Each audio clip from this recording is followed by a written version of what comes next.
and I will request a few of our guests to take seat at the head table. May I call on, now let me pick and choose it. Dr. Mandevia. Is he here? Dr. Sarad Mandevia, please.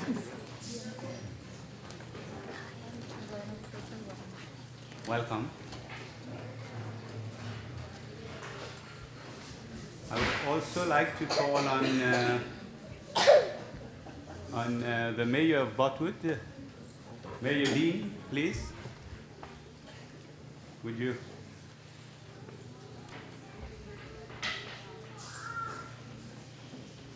And of course, it's always a pleasure to have our MP among us.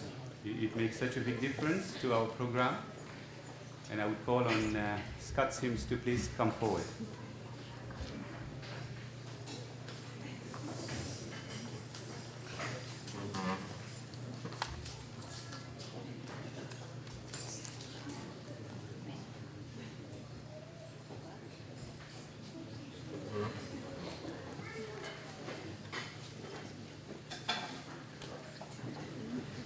First and foremost, I'd like to thank Danny Williams. Where is he? No, I'm kidding. I learned that from Scott on Labor Day. So, since this is a religious celebration, we'll start with a prayer, and I'll ask my son Rizwan to come forward for you.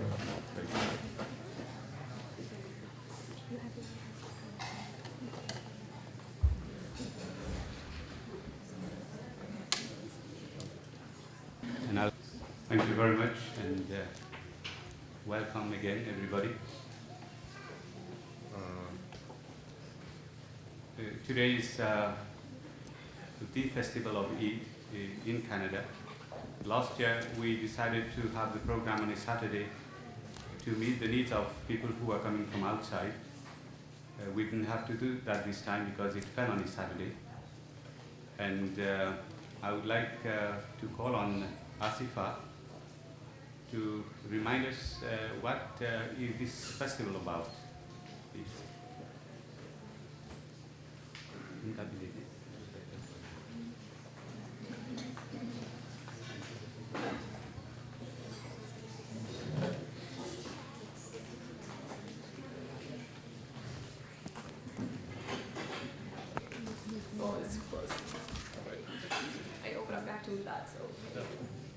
Hello, everyone. Okay, so fasting and Eid. I would like to welcome all of you to this Eid celebration. Eid means a joyous, reoccurring occasion. In Islam, this joyous festival marks the end of the month of fasting, also known as the holy month of Ramadan. Because this celebration is so intimately related with the month of fasting, I would like to share with the guests the importance of fasting in Islam. Fasting is another form of worship found universally in the world religions. Although there are vast differences regarding the mode of fasting and the conditions applied to it, the central idea of fasting is present almost everywhere. Fasting in Islam is a highly developed institution. Some fasts are obligatory and some are optional. There is one full month in every year in which fasting is prescribed for Muslims all over the world. As the month is a lunar month, so it keeps changing around the year in relation to the solar months.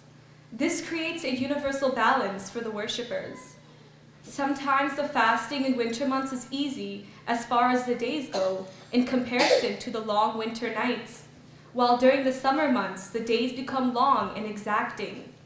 As the lunar months keep rotating around the year, so Muslims in all parts of the world have some periods of easy fasting and some of arduous fasting. Fasting in Islam begins everywhere at the first appearance of dawn and ends with sunset. During this period, one is expected to abstain from all food and drink completely. It is not just physical hunger and thirst that constitute the Muslim fast, but the nights prior to the beginning of the fast acquire a far more important character and play a central role in the institution of fasting. The Muslims wake up many hours before dawn for individual prayer and the remembrance of God. Also, the Holy Quran is recited in every Muslim house much more than in ordinary days. A greater part of the night is thus spent in spiritual exercises that make up so much of the very essence of fasting. During the day, apart from restraining from food and water, all Muslims are particularly exhorted from vain talk, quarrels, and fights, or from any such occupation as are below the dignity of a decent human being. In Islam, almsgiving and care for the destitute is so highly emphasized that it becomes part of a Muslim's daily life. However, when it comes to Ramadan, the month of fasting, Muslims are required to redouble their efforts in this field. It is reported that the Holy Prophet, that spending in the cause of the poor was a routine daily practice with him, which has been likened unto a breeze, never ceasing to bring comfort and solace to the needy. However, during Ramadan, the reporters of the sayings of the Holy Prophet, peace be upon him, remind us that the breeze seemed to pick up speed and began to blow like strong winds. Almsgiving and care for the destitute are so highly emphasized that in no period during the year do Muslims engage in such philanthropic purposes as they do during the month of Ramadan. The optional fasting is so well prompted that it becomes part of the righteous Muslim's way of life. Although a majority of Muslims do not go beyond the month of obligatory fasting, some keep fast now and then, particularly when in trouble. As it is expected that the prayers offered in fasting are more productive, some people keep extra fast to ward off their problems, but some do it only for the sake of winning God's special favors. There is no limit to this, except that the founder of Islam strongly discouraged those who had vowed to fast continuously for their whole life. When the Holy Prophet, peace be upon him, came to learn of one such case, he disapproved of the practice and censured the man for attempting to achieve liberation, as if by forcing his will upon. He told the person concerned that just by putting yourself to trouble or discomfort, not only will you be unable to please God, but you may even earn his displeasure. He pointed out that overemphasis on austerity is likely to make one negligent towards one's wife and children, kith and kin, friends, etc. The Holy Prophet, peace be upon him, reminded him specifically of his responsibilities in the area of human relationship. Do your duty to God as well as the creation of God equitably, was the advice. The institution of fasting is extremely important because it cultivates the Muslim in almost every area of spiritual life. Among other things, he learns through personal experience about what hunger, poverty, loneliness, and discomforts mean to the less fortunate sections of society. Abstention from even such practices during the month of Ramadan as are permissible in everyday life plays a constructive role in refining the human character. This is the spirit of fasting in Islam. Thank you, and Eid greetings to you all.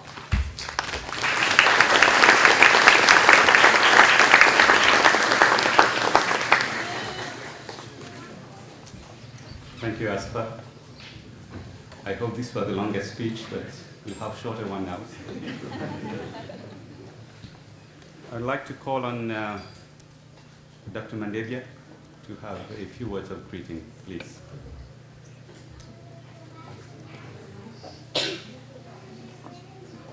I'll just have a few words before he speaks.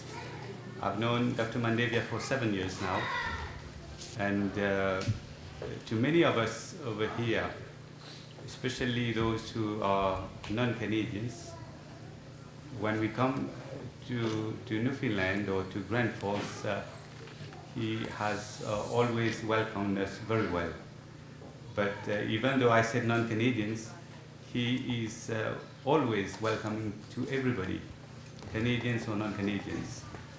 And we are very proud that he is here tonight also because we know he's a very busy man and he could easily have been in other parts of Newfoundland today. But I personally know that he cancelled all obligations to be here today. So I'm very grateful for him to be here. and we are very, very pleased that he has accepted to say a few words.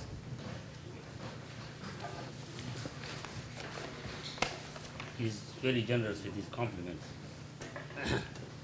Honored guests, good evening. Honored guests, good evening. Salam alaikum. Namaste. Sat Sri Akal. Jambo. Eid Mubarak. I am grateful to Dr. Muhammad Budin for inviting me to bring greetings from Come From Aways, fondly known here as CFAs, at the celebration of Eid, which marks the end of the holy month of Ramadan. Muhammad, true to your name, you have been involved in the education and understanding of your religion among the people of your adopted country, that is Canada. It is through such activities it is possible to alleviate the perceived apprehension of the CFAs and their religious beliefs. Like Dr. Budin, who was born and grew up in a beautiful island country of Mauritius, just east of the coast of Africa, I was also lucky to be born in Kenya, surrounded by a kaleidoscope of various peoples and their ways of living and religious customs. I am a Hindu, born on Christmas Day. By the way, you will get holiday on my birthday. I grew up in Nairobi and was educated in one of the largest schools in British Empire then, where I came across and rubbed shoulders with students of various backgrounds. We got holidays marking the various religious festivals and participated or observed their activities and looked forward to eating the variety of foods.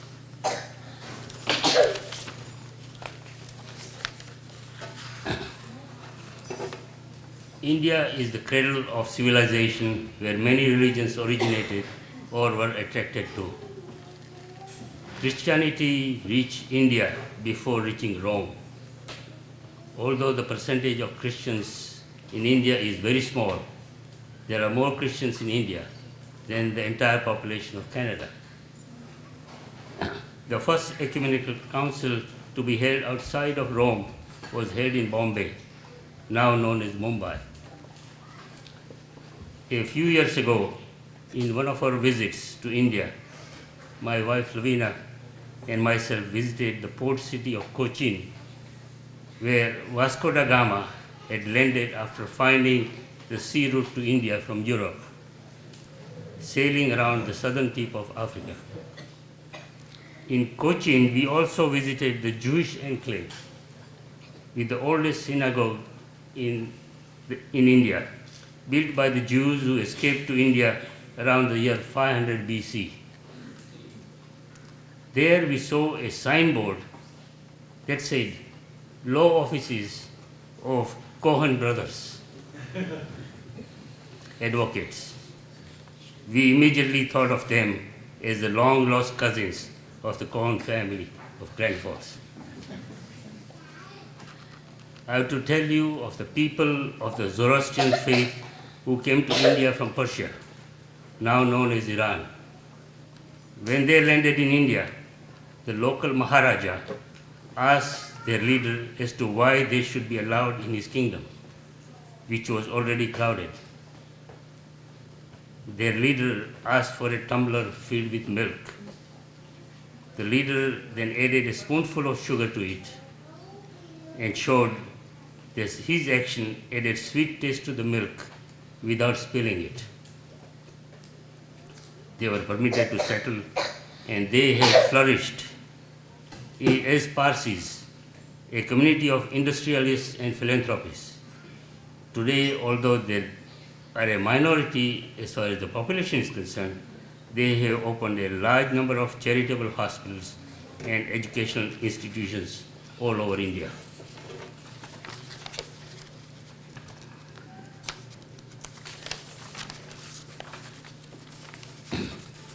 You cannot imagine India without the Taj Mahal, a mausoleum.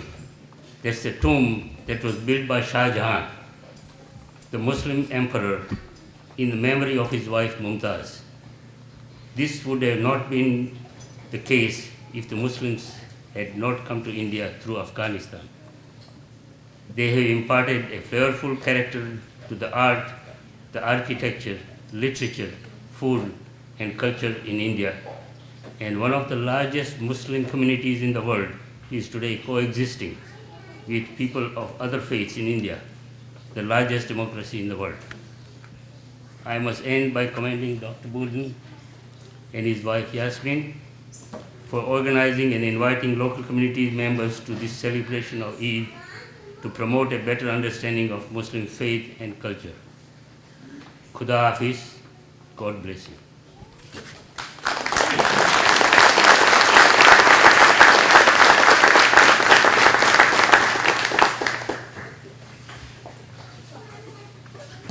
Thank you so much, Dr. Mandedia.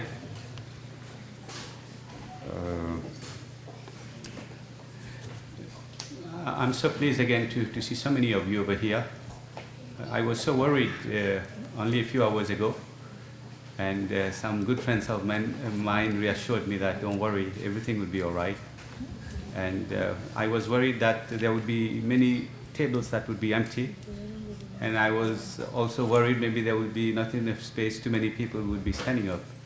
But I think the mix is good, and I'm very grateful for that. There were many people who would have liked to be here, but they are not here today because they had prior commitments. I know the mayor of Grand Falls would have liked to be here, but he had to give some awards at the Fireman's Ball. And so there are two major events going on in town today, and I don't think our town can handle more than that. So that's very healthy for our town. The Reverend Howard Crooks, in whose church we are tonight, is I think in Labrador tonight, and he would have also liked to be here. The Bishop Curry would have liked to be here, but he's unwell at this time. So, but then there are many new faces this time, and there are so many, but I'll just mention a few that I'm very grateful that they made it today. I want to welcome a new friend of mine, if I can use that term, Gordon Alford, who is, Gordon, where are you? Gordon Alford is the manager of our mill in town over here. We thank you for coming. He made it. He had to travel out of the province, but he made it for our celebration.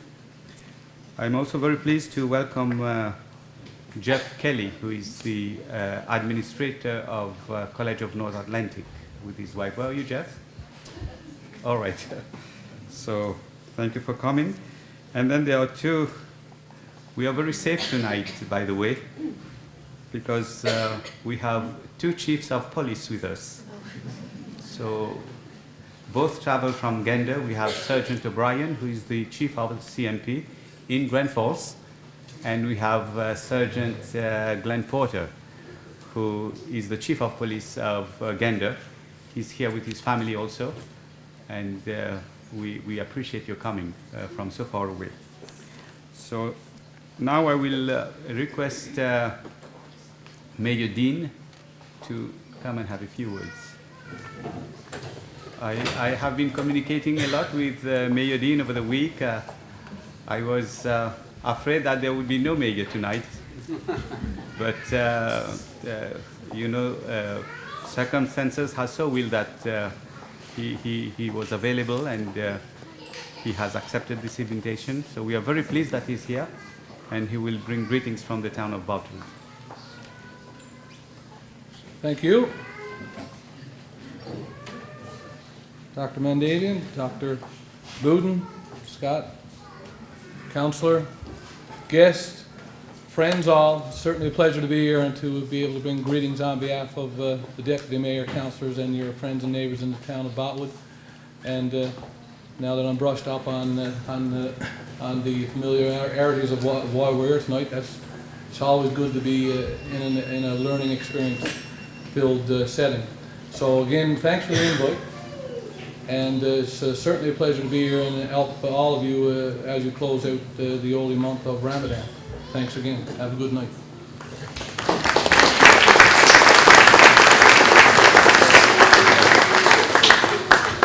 Thank you, Gary. I have so many things to say, but I don't want to forget about it. That's why I wrote that down. Very soon we'll be eating, within 10 minutes or so, I guess. And you know, there are so many people who have helped us in this program, and I think the least I can do is to remind you so that we can remember them, because without them it's impossible for us to cater for all of you over here. And because we don't have the skills in the restaurant to provide what we would like you to eat.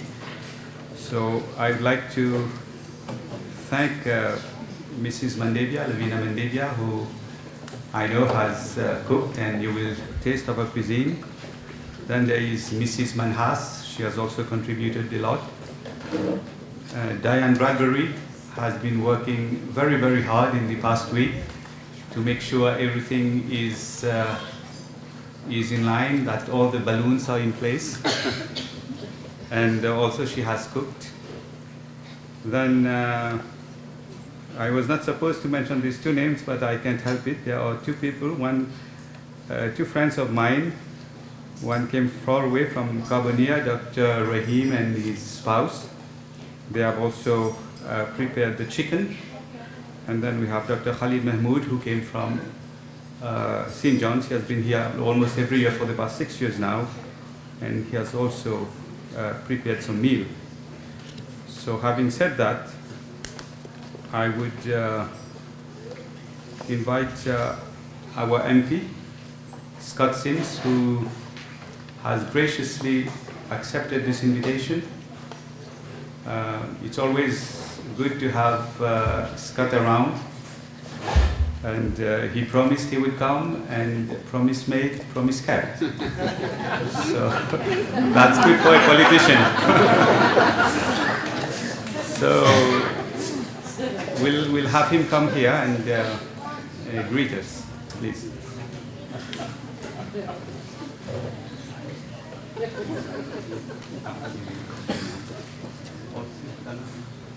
Thank you. Thank you, Dr. Budin. Dr. Mandevia. Given that he is the only mayor here tonight, he's indeed my favorite mayor, Jerry Dean. He calls me his favorite MP, and I remind him that I'm the only one he has. But indeed it is an honor. And yes, promise made, promise kept. There you go. And God willing, I'll be here again next year. I have to do something first. The thing is, when you talk about a federal level politician, you always want that politician to be useful. So to satisfy the needs of being useful, I have an announcement to make.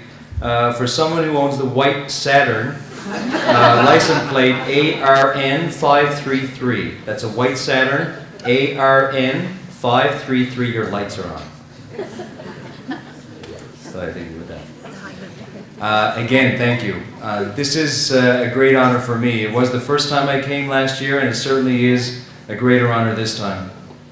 Since last year, I've been reading a little bit about the festival of Ramadan and Eid, and I've always had great interest in it, because I always find that the true principles by which we celebrate are true principles that are so universal, and the principles that we use as human beings here, and especially as Canadians.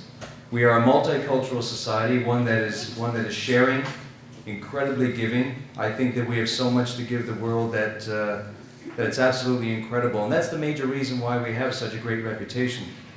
I know the Islamic society established in the light of the above teaching was a symbol of the greatness of Almighty Allah, but that is why Almighty Allah himself asked the believers to enjoy this occasion. And in the respect of the Holy Quran, he says, quote, "Say in the grace of Allah and in His mercy that they should rejoice." And to rejoice what we have as a society and to rejoice of who we are as human beings and as sharing human beings, I think is probably the most fantastic message that we can give anybody of any religion, Muslim, Hindu, Christian, and whether you're from India, Pakistan, Mauritius, Greece, it's all a wonderful place that we live here. And we can come from all corners of the earth and feel so comfortable in this country. And indeed, it is the day of thanksgiving to Allah for giving His servants the opportunity to fast and to worship Him in the month of Ramadan.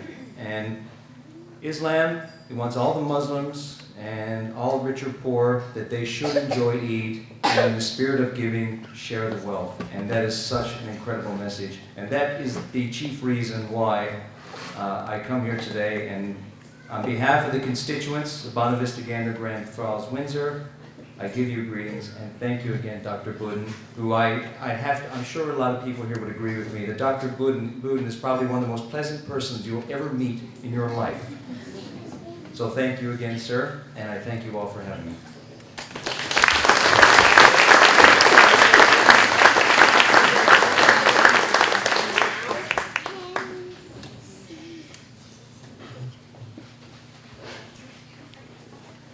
All right, so thank you very much, Scott. We are almost at the end of this very small program. I have a few very important things to say, though. That's why I keep it for the last.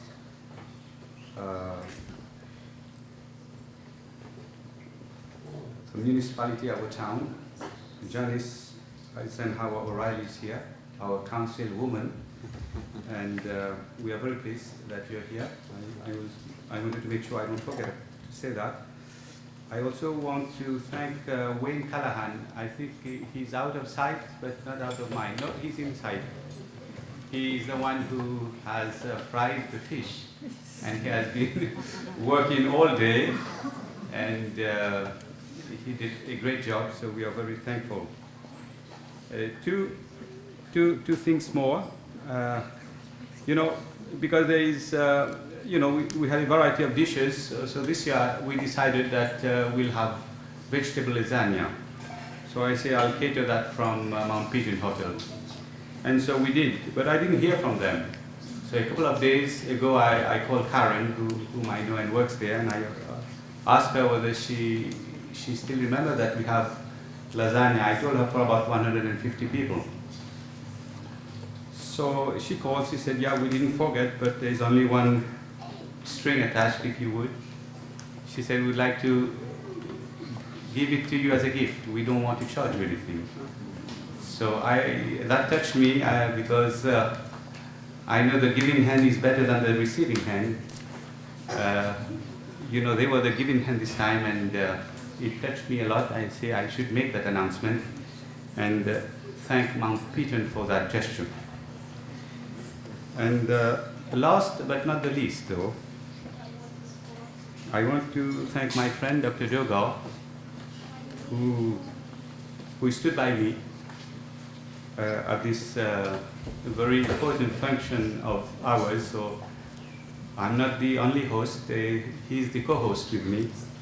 And last year he made sure that we ate salmon, and everybody commented on that. And so he has sponsored the fish again this year. But I think more important than that is, he has friends all over the province. He could easily have been elsewhere with other friends that he doesn't get to meet regularly, but he decided to stay in town and be here. So I am very grateful for that, and I just want everybody to know about that. So this brings to an end this small program. Again, I thank everybody. I wish I could take all of your names, but you are all included in that thanks of mine. I know we are different people of different faith over here, and I'm invited sometimes to Christmas dinners at the Barkers. I know everybody recites grace before their meal. So what I would suggest is that prior to your meal in your own heart, according to the tenets of your own faith, you recite your own grace. And now it's time for the meal. The camera is here, so those who are on the right of this camera, so 1, 2, 3, these 3 rows I think should go on my right hand, and the one who's on the left of the camera, they would go on the left side. And I would appreciate if you walk fast so that those who come behind you don't have cold food. And again, thank you very much. I think I should request Scott to lead the way on this side and Dr. Mandevia on the other side. Please. Thank you very much.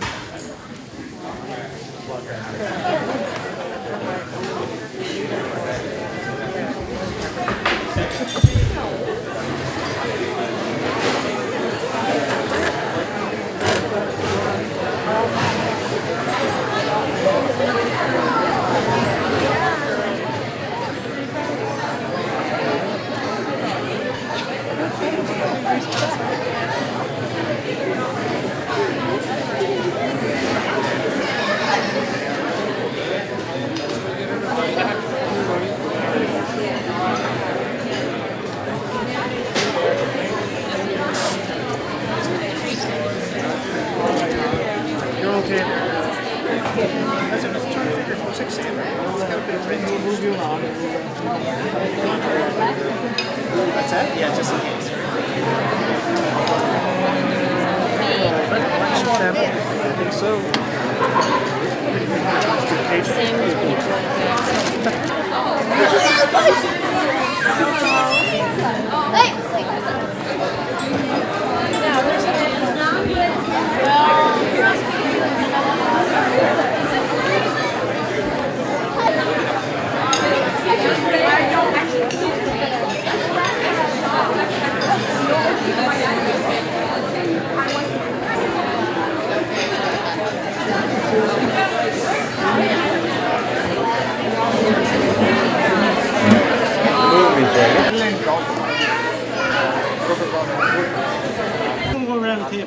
And this is called the nasty trick.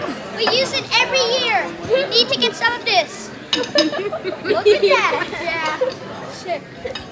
No, we need that every year. Yeah, we need it every year. That's the best part of it. Yep, that is what we call food. That's it.